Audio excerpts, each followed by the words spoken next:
Hello,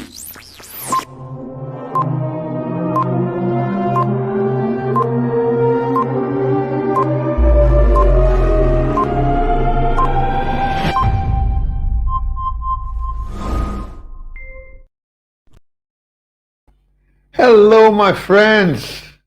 We all know that diamonds are woman's best friend. What some might know is that a lot of the diamonds in the world are coming from Israel. You may ask yourself, what? What is he talking about? Hold it. We are still talking about the land of milk and honey, right? No gold, oil, or diamonds to be found, especially not on the industrial level.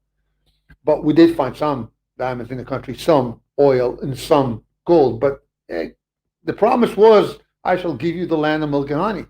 So we do know for sure that we don't really have them. Yet, for the past 84 years, over a decade before the establishment of the State of Israel, we already had a diamond industry in the country.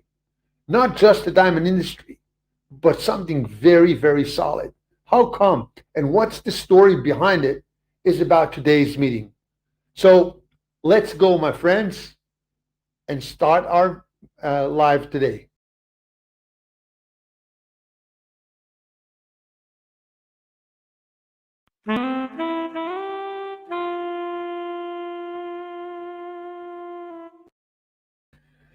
Hi, I'm back. It's Ron Sinai. I've been involved in the tourism business for the last 3 decades.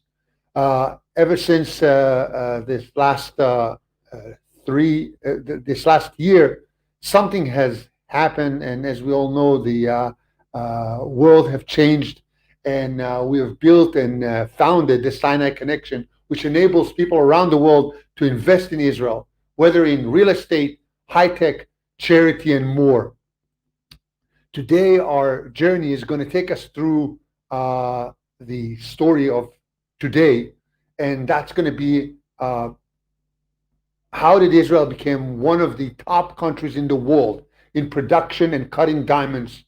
And we will talk today about the connection between Jews, antisemitism, art, and diamonds.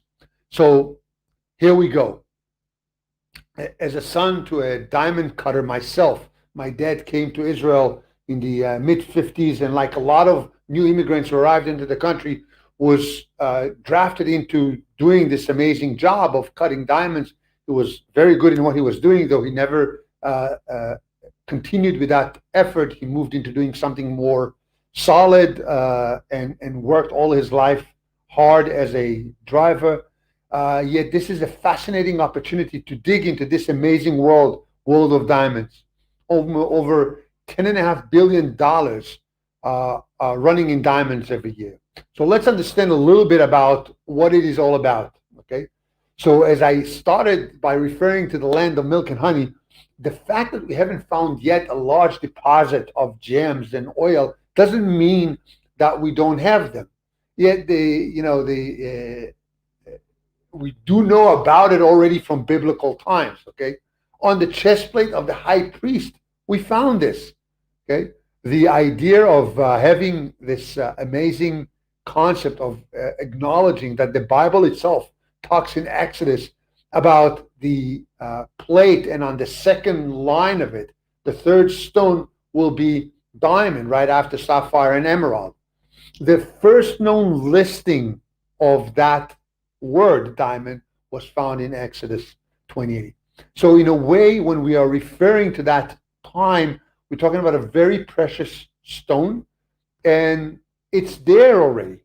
So let's talk a little bit about geology. I hope I'm not going to bore you too much, but I do need to give you a little bit of background. Well, those who don't know or haven't seen diamonds.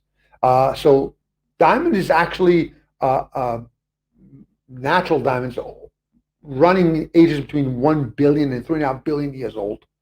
If we go on that one, most of them were formed in very deep depth out of very, very strong pressures down in the core of the earth, 150 to 200 kilometers down under. And with the years and erosions, these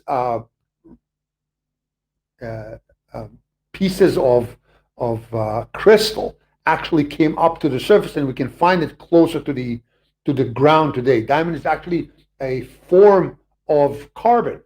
Our simple barbecue charcoal, if you put it enough pressure in the right conditions, it will crystallize into a beautiful, amazing diamond. Okay, diamonds are used in many, many options, whether it is in industry as the strongest mineral on earth. It cuts basically everything. So it's used in industry for cutting machineries and uh, machines that actually grind other diamonds. It's all done by diamonds and diamond fractions. That's the industry part. But we all know the jewelry world and how beautiful a beautiful gem or a stone can be on a nice necklace or a ring. We also hear in the past years these notions about blood diamonds or conflict diamonds. It's got many words to it, brown diamonds, etc., etc. These are diamonds actually mined in war zones and sold in order to create some kind of a funding to those regimes and those armies. Uh, Awful things. I believe that you've seen the been movies about it. It's really frustrating to see how a natural artifact like a diamond can be used in such a awful manner.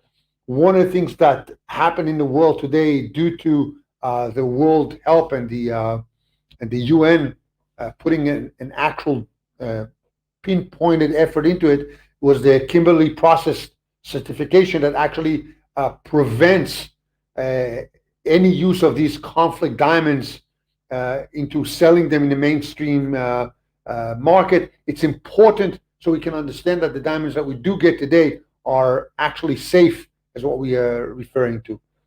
Now, another thing we have to understand is about 2/3 of all diamond business in the world is owned by one company, the beer company. It's a monopoly, controlling the prices of these gems from the late 1800s, 1880, I think.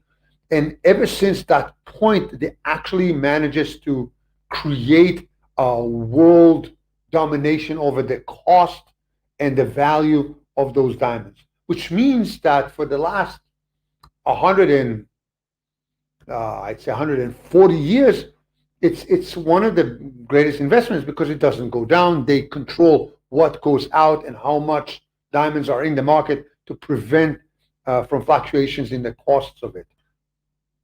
But that takes us into this notion of why Jews are connected with diamonds. For that, I have to go back further back into the early stages of anti-Semitism. If I will go to the early anti-Semitism, especially in Europe, one of the major things that happened was that neither Jews were allowed to own or cultivate land within Europe, which means that no Jew throughout Europe was allowed to actually be a landowner. And when I'm talking about the 5th, 6th, 10th, 11th, 12th, 13th century, the societies up until the Industrial Revolution was based upon agricultural life. And when you do not have land and you need to find ways to feed your family, one of the things that happen to you is that you try to find ways to do that. One way is to become merchants. Most Jews became merchants. A lot of them have started to loan money from one client that they met in one town to another client in another town that was in need of money versus the other guy that made enough money. Hence, we have a lot of connection into the banking in the world. The other thing is that for years, Jews have been persecuted for their religion, which means that they had to take whatever they have and leave wherever they are in a very fast way. So real estate was never an option. And carrying gold with you, it's heavy and it's not necessarily comfortable, though jewelry was something that Jews would have carried with them. But diamonds are very lightweight. You can carry it with you, basically very much like hearts. You'll find an easy way to take a nice painting, roll it up, put it in your knapsack, and just move on to the next stop. You know that you have your value with you as you walk. In diamonds was actually a commodity that the Jews had with them in a very, very long time. We have to understand that World War II actually enhanced even more of these Jews that actually had those family wealth embedded in diamonds. The diamond industry in Israel began to develop already in the 1930s as European Jews moved in to Israel and they specialized in diamond trade. It was kind of bringing Europe into Israel. And in an interesting way, they established the first diamond exchange in the country. While already in the 1960s, the Israel Diamond Exchange grew into a global diamond center. And today we are third in the world in the production of diamonds and selling them, basically cutting them and selling them around the world. Today is just the first in many short glimpses to Israel jewelry and diamond businesses. We will get to know some of the key players in this industry. Some of them are partners at the Sinai Connection, and they will come here and bring this amazing gems and kind of open this world into us as the weeks go by. I'll try and put them in content every few lives that will go up, so you'll meet with them, meet with what they're doing, how they're doing what they're doing. I think that's going to be a very interesting way to get to know these this industry and the jewelry world in Israel. So with this positive notion, I want to conclude by inviting you all to visit our website, the place that will give you the ability to stay in touch with the country throughout the year, even if you will not be able to come here. As we all know, things are still not as they want to be.